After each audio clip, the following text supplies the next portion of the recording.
Welcome to Haunting Live Podcast, a place where we bring a new paranormal guest each episode to share their journey and experiences. Visit our sponsor, the Most Gifted Psychics. Call 866-228-2883 and mention code word Haunting Live to receive 10 minutes for just $10. 100% satisfaction guaranteed. My name is Kim Alexis and I am a psychic.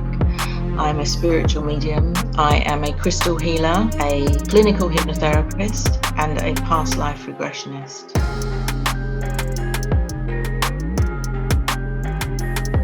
Well, thank you for having me on, Trevor. It's nice to be here. So basically, yes, my name is Kim Alexis and I am a psychic. I'm a spiritual medium. I am a crystal healer, a clinical hypnotherapist, and a past life regressionist. I'm also an author, and I have run psychic retreats in Italy, and I also teach as a psychic facilitator. I teach a class to help people develop their psychic abilities. That's wonderful. So many things that you're into, and we will talk a little bit about each thing that you do here today that you want to talk about. But first of all, I'd like to touch on, obviously, the psychic mediumship part of it. So what drew you into the psychic mediumship field, and how did that get started for you? So at a young age, teenage years, but older teenage years, I was sort of playing around with tarot cards and interested in astrology and crystals and things like that. But I wasn't one of those kids that grew up, you know, sort of 6, 7, 8 years old, seeing spirit or playing with, you know, spirit, that kind of thing. That wasn't me. But I was reading books a little bit when I was a little bit older on Tibetan monks. So I always had this kind of intrigue and curiosity. And basically I left the UK when I was, I had my 18th birthday in Italy. I went to live there. And from there I met up with another girl, and I traveled through Tunisia and Algeria and Morocco and Spain and Portugal and France. And along the journey, I had these different spiritual experiences. You know, we would go to these old ladies who would read the coffee cups, you know, make us drink the coffee and turn the cup upside down. And then, I can see, you know, much travel and boats and planes and these kind of things, which was what happened. And, or I'd go to the local tarot reader, or the ladies that would henna my hands, and then they would tell me, you know, stories about myself and things like that. So, which in fact is all in my book, because I've written a book about, which is called The Adventurous Spirit, Walking Between Two Worlds. And so it's about my travels, and it's also a teaching book on all of these types of topics. So it includes past lives and, you know, and astral travel and, you know, and spirit guides and things like that. So, and when I came back to the UK, I was talking to a neighbour, and she mentioned a spiritualist church. And so I went to the spiritualist church because I didn't know what that was. And I saw the medium giving messages to the audience, and I thought, I want to do that. I can do that.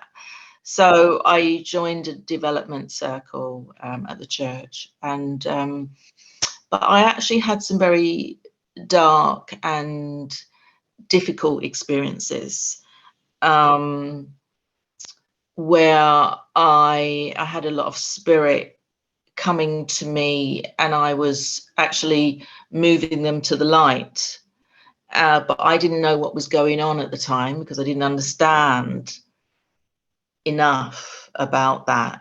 And so I actually went through a very, very, you know, what they call the dark night of the soul, difficult period, and had to find people to help me to understand, and it was a bit like a conveyor belt. They just kept coming and coming and coming, and I couldn't, it was all too much. And then I learned and understood that we have to be grounded in our body, and we have to learn about our chakras, and we have to work on ourselves with our emotional issues, which can be a part of why we get these spirits attracted to us, because like attracts like.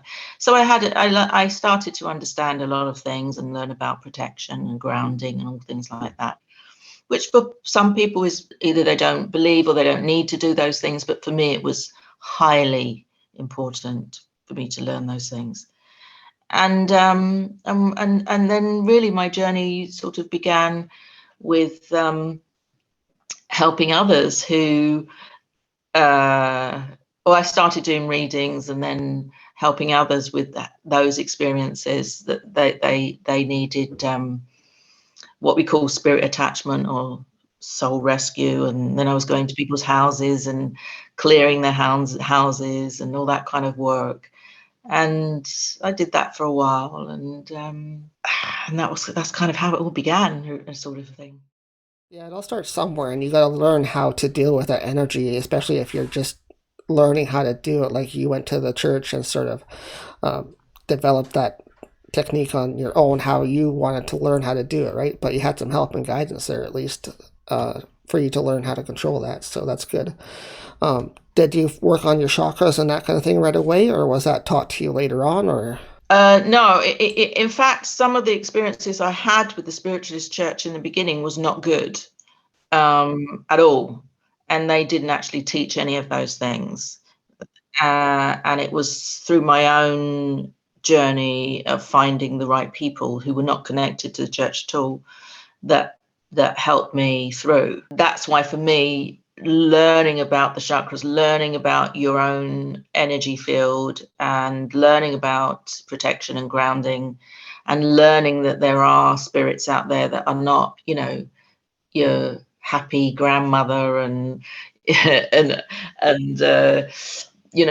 father, that there are spirits out there who are mischievous and who are difficult entities that want to cause havoc.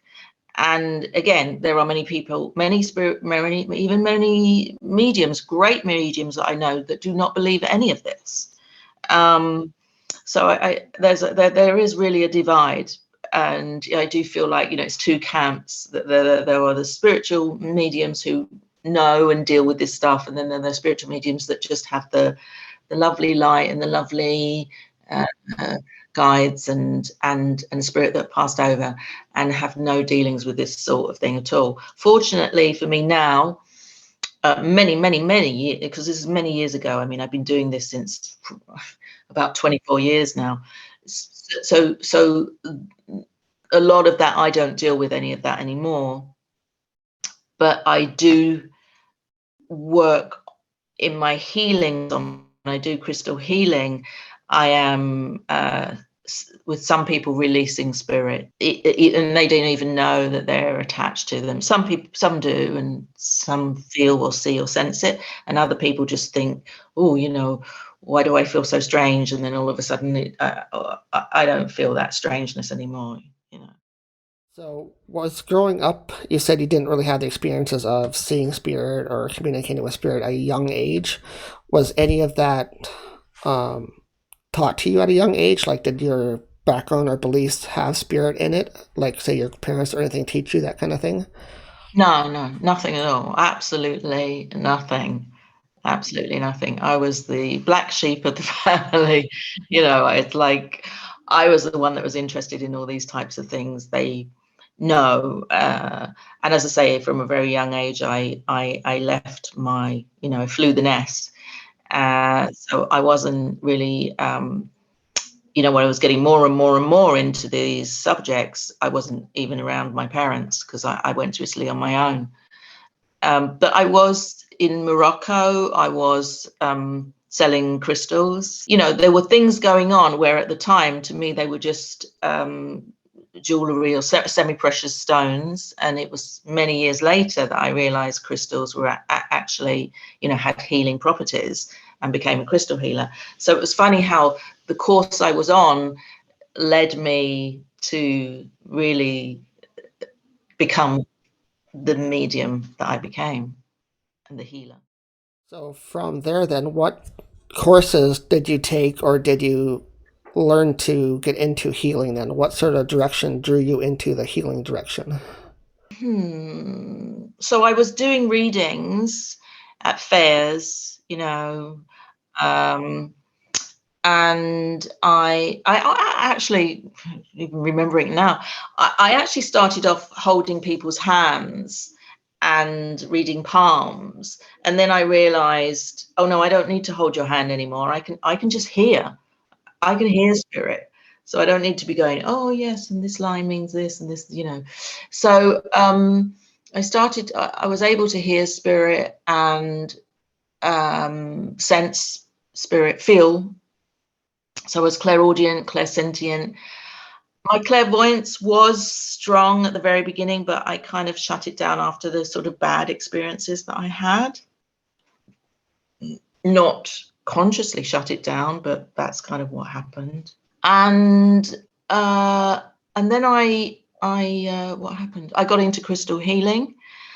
So I took a course, and then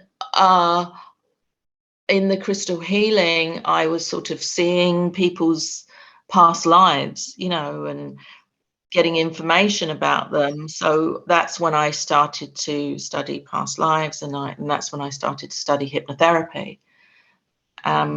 So it went from there, really. Mm.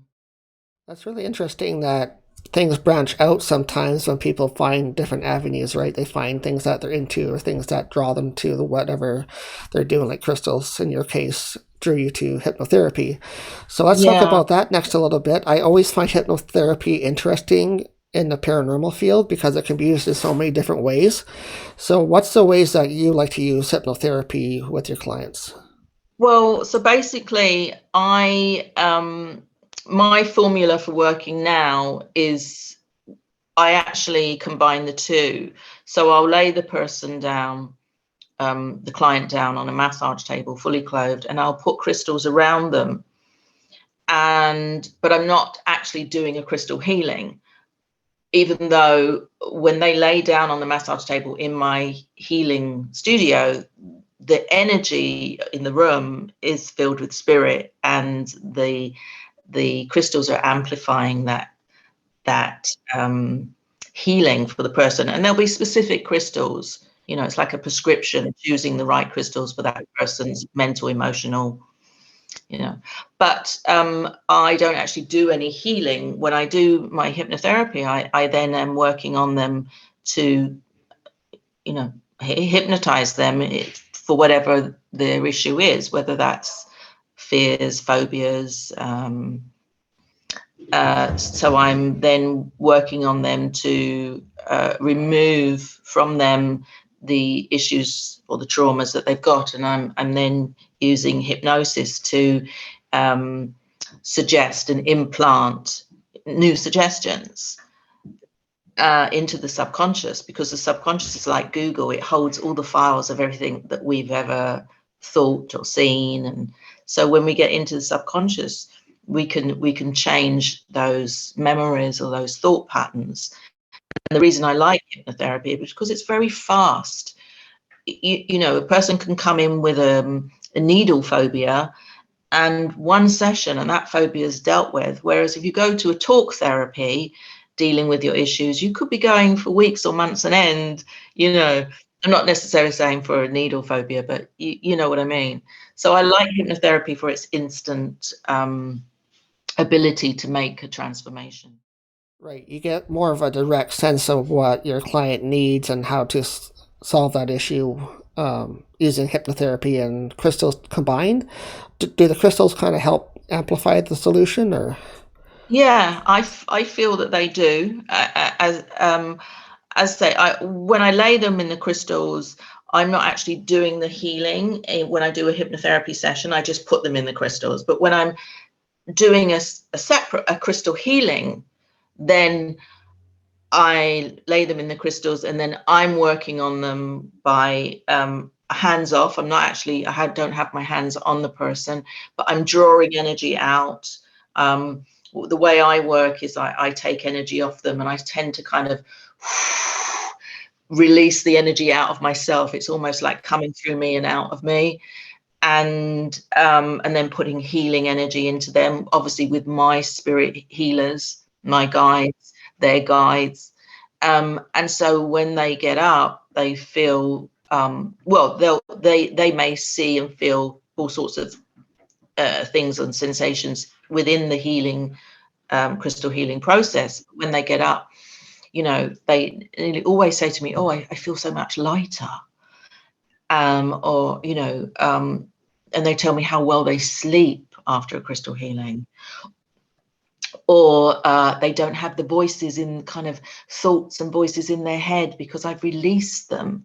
Have I taken out the spirit attachment or whatever it might be. So they're kind of back to themselves in their body, in their own energy. It's a bit like sometimes it's a bit like a spider that's created a web, and a fly is caught in the web, and you remove the fly and you remove the cobweb, and then it's like, okay, they're just back to them, sort of thing. The paranormal can happen at any time, so that's why our Etsy store is always open. Get your paranormal items from cleansing to protection to attraction, all available now on our Etsy store. Search HauntingLive. Oh, that's a great analogy. I think people can understand how that works now just with that analogy. That's great. Can you give one example of something that happened during a session or with a client that you can relate to, maybe a healing session or something that worked out well for them? Yeah, I can. There's a few. One that's very personal to myself is my father had a stroke, and a week later he died. And whilst I was in the hospital during that, that week that he was in the hospital, my arm was excruciating pain. And every time I did any kind of spiritual work, it got even more painful because I was connecting on that energetic level. And it was like my father was literally holding on for dear life to my hand, And when he did pass, and we'd never talked about these topics or anything like that. My father was basically an atheist, but he'd read anyway. So in the hospital, I said to my brother and my stepmother, I'm going to go downstairs to the car and I'll bring the car round. And it was a rainy night. And as I walked to my car, I could hear my father saying, where am I? What's happened? Where am I? And I was like, oh, Dad, so I explained to him, I want you to look up to the light. And in the light, you're going to see your father and your cousins and friends and your mother, and relatives and what have you. And then I could hear him saying, oh, like he was surprised, and kind of shocked that this was sort of happening. And then again, when I got to my car and I did this huge breath out, and it was the release of my father into the light. And every time if I go to a spiritualist church, or if ever I get a message, so often the medium will say to me, I can see your father standing next to you, and he's always very chatty, So that's one lovely one. And in terms of the therapies that I do, I had a client who had a fear of water. And I did some hypnosis on her in her current life and couldn't find the reason, for this. So I regressed her back into a past life. And in the past life, she'd been a young girl that had fallen down a well. But she had survived. The father in that past life managed to get her out. But she carried that over into her current life. And once we healed that, we cleared that. She then it had a huge knock-on effect in her life. She started to learn to swim. She stopped drinking, and she actually got out of a toxic relationship. So, it's interesting how a past life can have such a big effect on your current life. And is that something you find yourself doing quite often? Is that a common thing for your clients to do during hypnosis, is do past lives, or? I don't do as many past lives as I used to anymore, to be honest. I do hypnotherapy. I tend to do a lot of inner child work now because, you know, so many of the emotional wounds, the beliefs, the behaviors that we have, you know, the root cause goes back to childhood. So I enjoyed doing that kind of psychological hypnosis work more than anything else. So I don't really do so much when it comes to past lives. And I think past lives can be tricky as well. I think people want. I tend to find that people want a past life to deal with a situation in the current life, but often I feel let's deal with the current life issues first. As in, as I said, you know, in a child work, and then maybe in another session we'll see if we do a past life. But I feel we need to work on the stuff that's going on what we don't know consciously is related to childhood. Right, you got to work in a certain direction to make sure from start to finish or future to past is done properly, right? So, Yeah. I mean, and there's future lives as well. I mean, you can do past lives, you can do future lives. You know, I mean, it's a fascinating subject. Um, but and also I think the more you do with a client in terms of getting them into that hypnotic state or that meditative state, the easier it is to put someone into a past life or into a future life. But if you're doing it for the first time, it can be, oh, I can't see anything, like, you know, it can be tricky.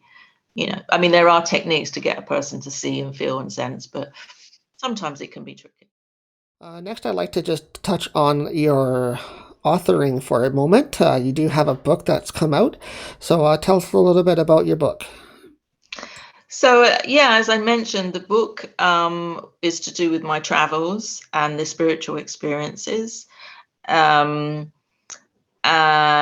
it's a teaching book, so there's you know different chapters on all these different types of topics that we're discussing, as well as you know the traveling through these countries, you know, Tunisia and Algeria, Morocco and Spain and Portugal and Italy and what have you. So you know the cultural aspects of these countries as well, and it's available on Amazon.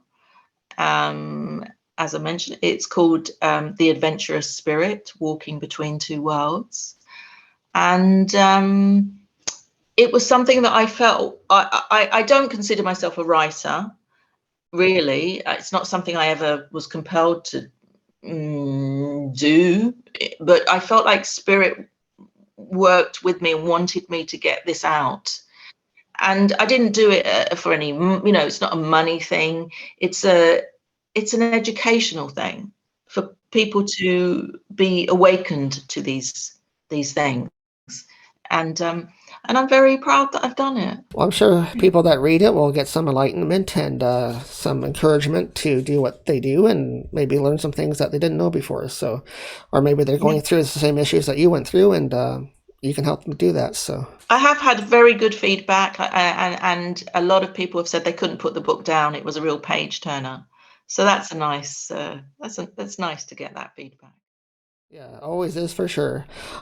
Anything else that you've been working on lately that you'd like to talk about or anything that you'd like to promote? I mean, I'm just doing what I do, which is, you know, working with clients. I do work with a lot of clients all over the world because, you know, thanks to Zoom, as we are speaking now, um, you know, uh, mediumship and psychic energy is the same, whether the person's in front of you or whether they're over the other side of the world. And the reason I call myself a psychic spiritual medium is because being a psychic is one thing and being a spiritual medium is another. And I don't think a lot of people understand that. You know, when you're psychic, you're reading a person's energy and you can tell them about their love life or their career or their, you know, house and things that are going on in their life. And that's a psychic. But when you're a spiritual medium, you are connecting to spirit, you're connecting to loved ones who have passed to the spirit realm. And you know, there are some people who are just psychics, and there are some people who are psychics and spiritual mediums. So that's why I always make a point of, yeah, I'm a psychic spiritual medium. And, some people say they're clairvoyants but I like to kind of be more specific.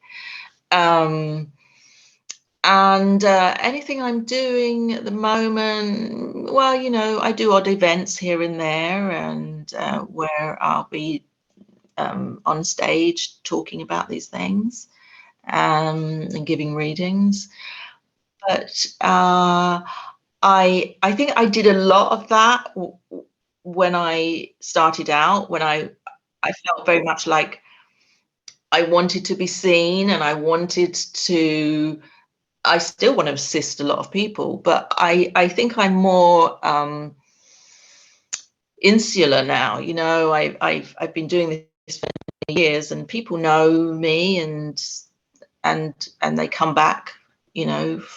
It's word of mouth, and so I don't feel the urge so much to be out there so much. I've done all the kind of things that I kind of thought were the right things. I've been on radio, and I've been in magazines, and and all that kind of thing. So I kind of feel like I've done all that, and I just want to really just do the work in being of service to people, which is so satisfying, and working with spirit, being an ambassador for spirit, actually. Plus, you get to home in on your abilities as well, right? You get to practice your mediumship and advance it to where you want it to be, and just do your work that you do. So that's great.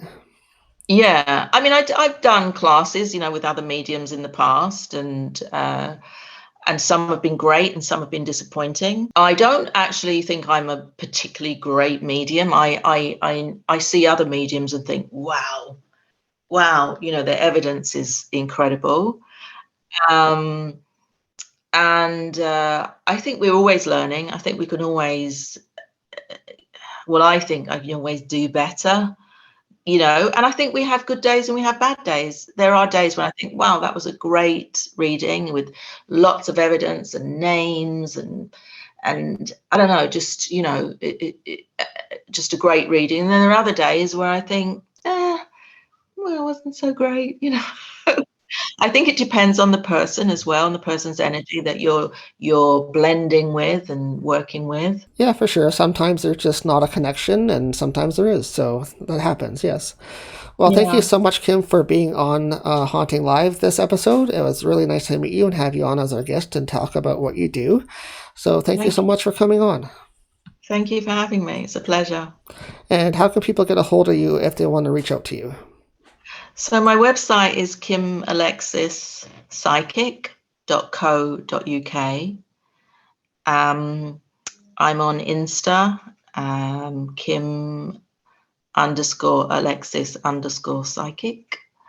I'm on all the, the usual sites, Twitter, Facebook, and and as I say, I'm available on Zoom. And as I mentioned in my book, if you go to my website, you'll see a page of my book. There's also, if you subscribe on my website, then there's a download for a free manifestation meditation. Great. We'll put those links for your book, your website, and the meditation on our channel here as well. So anybody that goes there will see that as well. So thank you again, Kim. It was wonderful having you, and take care. Take care. Bye. Bye-bye. Miss one of our episodes? Replay your episodes on Rhode Island Broadcasting. Show your support for Haunting Live by supporting our broadcast partner, Rhode Island Broadcasting. Find them on YouTube. The paranormal can happen at any time, so that's why our Etsy store is always open. Get your paranormal items from cleansing to protection to attraction, all available now on our Etsy store. Search Haunting Live.